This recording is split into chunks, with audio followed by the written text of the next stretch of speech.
ku mutware ndi kuvuga nk'uku nguku kandi nzi ko ari ibintu byoroshye bihita noneho urubyiruko rw'icyo gihe rwari ruhari kuri iyo radiyo nirwo rwategetse ko mba generali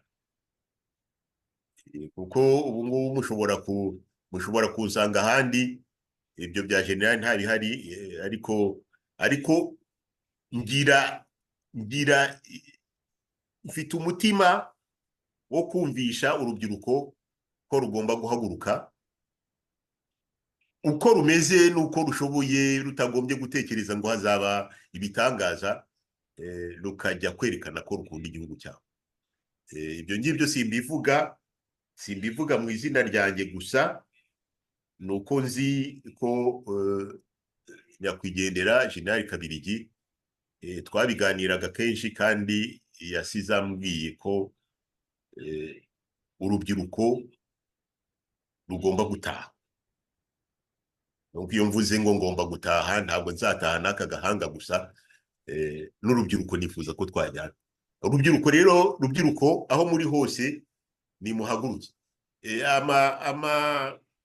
Les partis politiques, les organisations politiques, nubwo zaba zitari parti kuko hari na guverinoma, bose murabona ko bemeza ko hagomba impinduka.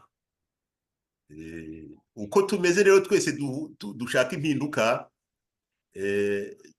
tuzahaguruke ariko urubyiruko arirwo rufashe ya mbere, aho ruzajya rugira hesitation kubera ko rudasobanukiwe ibigomba gukorwa, tuzaba duhari. Tugomba kugenda kandi impinduka zikaba, umunyarwanda akongera akabona umwanya mu gihugu cye. Birya byo kuvuga ngo bamwe bagomba kugenda bubitse umutwe abandi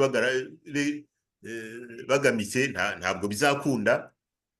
Dushaka kubaka u Rwanda abanyarwanda bose biyumvamo kandi bakisanga bangana imbere y'amategeko n'imbere nk'uko bangana imbere y'Imana.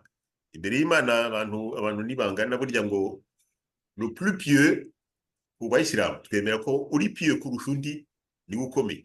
Ariko rero bose ni abantu bagomba kugira uburenganzira bungana, bakagira uburenganzira ku byo bemererwa n'amategeko, bakabaho bisanzuye.